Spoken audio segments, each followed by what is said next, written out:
जय माता दी, जय माँ कामाख्या, जय श्री महाकाल महाराज। देव राधा ट्रस्ट सत्यवाणी चैनल के माध्यम से आप रहस्यमय ज्ञान सुन रहे हैं। माँ भगवती जगत जननी आप सबको सुखी रखे, स्वस्थ रखे, प्रसन्न रखे। इस तंत्र महाविद्या की बहुत सी ऐसी विधाएं हैं जिसमें मनुष्य को अज्ञानता की वजह से कष्ट की प्राप्ति होती है।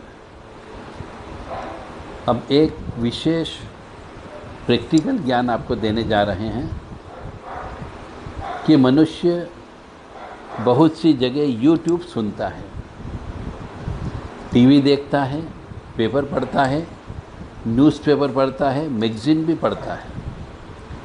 और आज के ज़माने में ये योग शब्द बड़ा प्रचलित हो गया है। योग करो, योग करो, हर कोई व्यक्ति बोलता है स्वस्थ रहना है तो योग करो। अब योग दो प्रकार का होता है। एक योग होता है हाथ पैर चलाने वाला योग, पीटी कर रहे हो, उछल कूद कर रहे हो, दौड़ लगा रहे हो, एक उसको योग बोला जाता है। और एक योग ऐसा होता है जो व्यक्ति बंद कमरे में एकांत में शांत भाव से करता है, उसे भी योग बोलते हैं।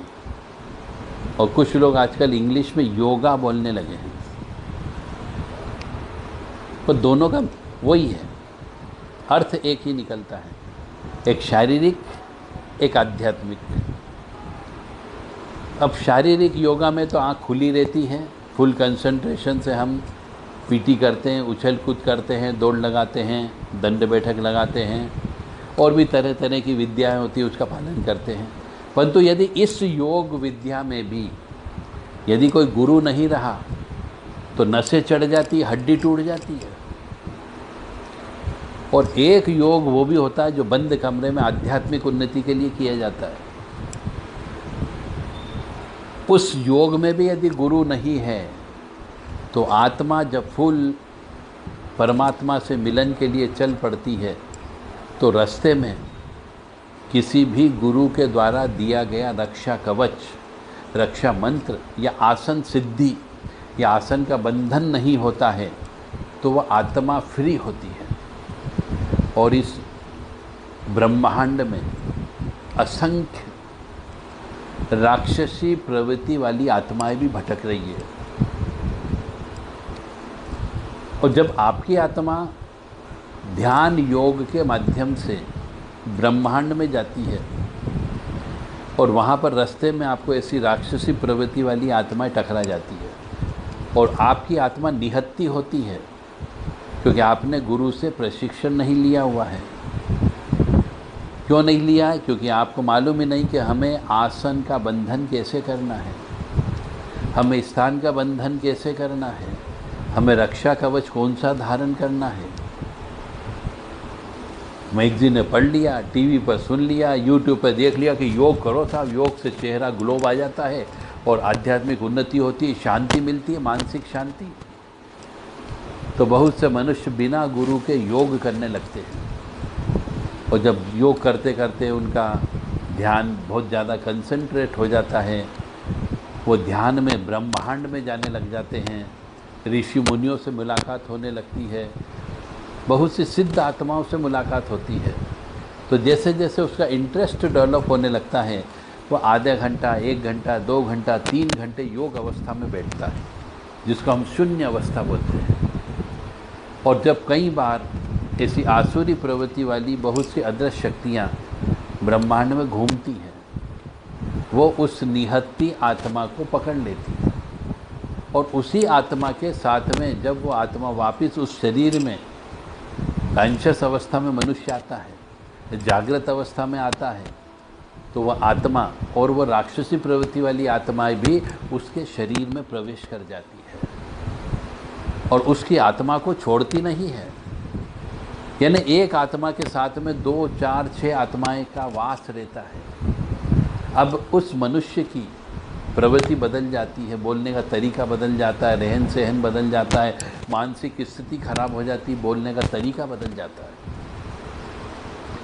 कान से सुनाई कम देने लग जाता है, बीमारियां लग जाती है, तरह तरह के बुरे विचार उत्पन्न आने लगे, कई बार आत्महत्या करने की प्रवृत्ति भी उत्पन्न हो जाती है। तो ये बहुत से लोग आत्महत्या करते हैं, ये क्यों करते हैं? आत्महत्या मनुष्य कभी नहीं करता है।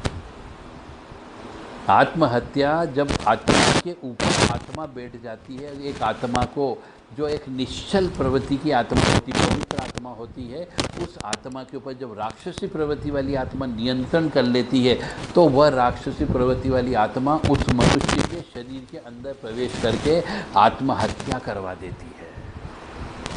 उस मनुष्य की आत्मा को तो पता भी नहीं होता कि मैं क्या कर रही हूँ, वो व्यक्ति मर जाता है, वो फांसी लगा लेता है, जहर खा लेता है, या फिर पानी में डूब जाता है, ऊपर से कूद जाता है।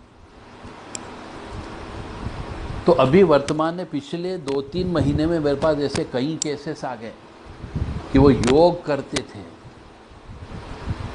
आध्यात्मिक योग, ध्यान योग करते थे, और ध्यान योग करते करते उनका जब इंटरेस्ट डेवलप होने लगा तो वो 2-2, 3-3 घंटे ध्यान योग करने लगे, और अंत में बिना गुरु के करने की वजह से उनको पागलपन की अवस्था उत्पन्न हो गई, अर्धविच्छित अवस्था में आ गए, खाना पीना कम खाने लग गए, गुमसुम रहने लग गए, और परिवार वालों को चिंता देने लग गए।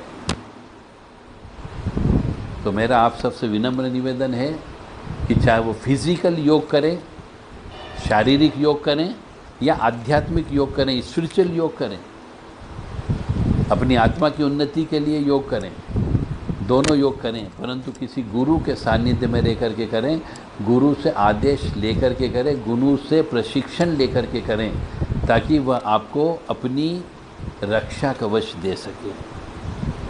क्योंकि कई बार हमने सुना है कि फिजिकल योग कर रहे थे, शारीरिक व्यायाम कर रहे थे, और व्यायाम करते करते नस पे नस चढ़ गई, गिर गए, हड्डी टूट गई, तो लेना एक देना दो हो गया।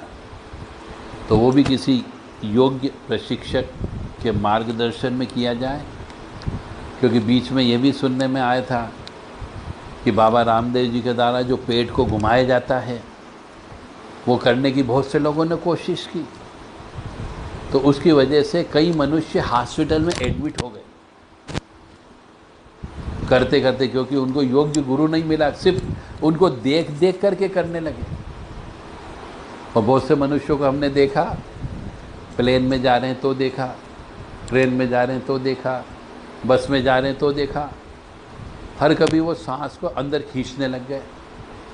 अरे हर चीज़ का एक समय होता है कि किस समय हमें सांस को खींच करके वो योग करना है जिससे पेट कम होता है, और वो तो व्यक्ति हर कभी करने लग गया, और उसकी वजह से बीमारियां बढ़ने लगी, उल्टा रिवर्स इफेक्ट हो गया, और हॉस्पिटलाइज के खर्चे ज़्यादा बढ़ गए।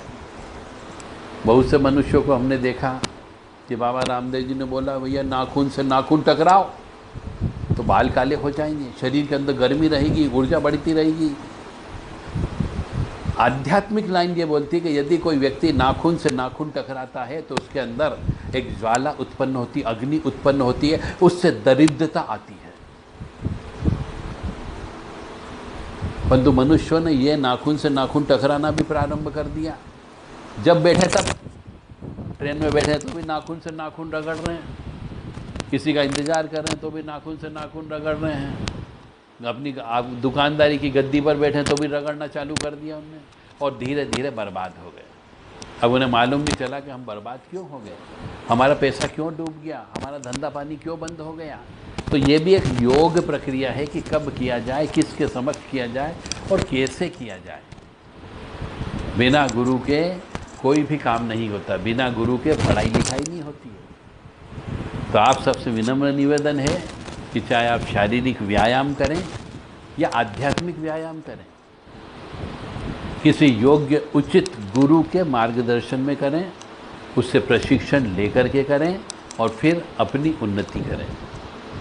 अन्यथा आपको पागल होने से, मानसिक स्थिति खराब होने से कोई नहीं रोक सकता। जय माता दी, जय मां कामाख्या, जय श्री महाकाल महाराज। मनुष्य पागल क्यों होता है? मनुष्य की स्थिति विचित्र स्थिति क्यों हो जाती है? मनुष्य के जीवन में मानसिक संतुलन क्यों खराब हो जाता है? जब उसके ग्रह नक्षत्र खराब आ जाते हैं। अब ये कह लीजिए कि जीवन में ग्रहण लगने वाला होता है, यानी कि ग्रहण लगने का मतलब हो गया चंद्र के साथ राहु की दशा आ गई हो, चंद्र की महादशा में राहु की अंतर्दशा आ गई हो, या राहु की महादशा में चंद्र की अंतर्दशा चल रही हो, तब भी ग्रहण योग जिंदगी में आ जाता है। तो उस समय पे उस मनुष्य के ऊपर ऊपरी बाधा, तंत्र बाधा, काला जादू अवश्य लगता है और उसकी मानसिक स्थिति खराब होती। व्यक्ति कहता मेरे पड़ोसी ने तंत्र विद्या करवा दी, मेरे भाई ने मेरे ऊपर तंत्र विद्या करवा दी, मेरे सामने वाले ने मेरे ऊपर तंत्र विद्या करवा दी, और इल्ज़ाम दूसरों के ऊपर लगा देता है, जबकि वो ये नहीं सोचता कि मेरे ही ग्रह नक्षत्र खराब हैं। यदि किसी मनुष्य की जन्म पत्रिका में शनि और चंद्र एक साथ बैठा हुआ हो, जिसको हम विष योग बोलते हैं, अब विष योग किसी की भी पत्रिका में हो और आ जाए वर्तमान अवस्था में, शनि की महादशा में चंद्र की अंतर्दशा आ जाए या चंद्र की महादशा में शनि की अंतर्दशा आ जाए, तो विष योग उत्पन्न हो जाता है। तो ऐसे मनुष्य को जब तक ये योग चलता है जीवन में भयंकर रुकावटें उत्पन्न होती। कोई न कोई व्यक्ति उसको जहर भी दे सकता है, खिलाई पिलाई हो जाती है, तांत्रिक बाधा उत्पन्न हो जाती है, वशीकरण हो जाता है और नुकसान हो जाता है। तो ऐसे ही तंत्र मंत्र और ज्योतिष से संबंधित आपके यदि कोई प्रश्न हो तो आप हमको निश्चित तौर से भेज सकते हैं, उनका जवाब अवश्य दिया जाएगा। 7649862712 ये व्हाट्सएप नंबर है, और 9893128047, 7987237885 ये व्हाट्सएप नंबर है। इन पर कृपया फ़ोन नहीं लगाएं, व्हाट्सएप के माध्यम से संदेश दें। यदि कोई प्रश्न करना हो तो अपना आधार कार्ड अवश्य भेज दें। देव राधा ट्रस्ट के द्वारा नागपंचमी के उपलक्ष्य में एक विशेष किताब जीवन में संघर्ष क्यों, यदि जिस भी धन प्रेमी बंधु को खरीदना हो तो केवल 2 दिन की स्कीम है ये। नागपंचमी के दिन यानी 9 तारीख, 9 अगस्त और 10 अगस्त 2 दिन में जो व्यक्ति इसको बुक कराएगा उसको केवल और केवल 500 रुपये में दी जाएगी। ऐसे उसकी कीमत 2100 रुपये है, पर यह केवल 2 दिन के लिए स्कीम है। जिस व्यक्ति को भी लेना हो वो अपनी ऑर्डर बुक करा सकता है। जय माता दी, जय माँ कामाख्या, जय श्री महाकाल महाराज। ओम देवताभ्य पितृभ्य महायोगिभ्य एव च नमः स्वधाय स्वाहाय नित्यमेव नमो नमः। ओम अनंतं वासुकिं शेषं पद्मनाभं च कम्बलं शंखपालाय च कर्कोटकं तक्षकं च कालिये।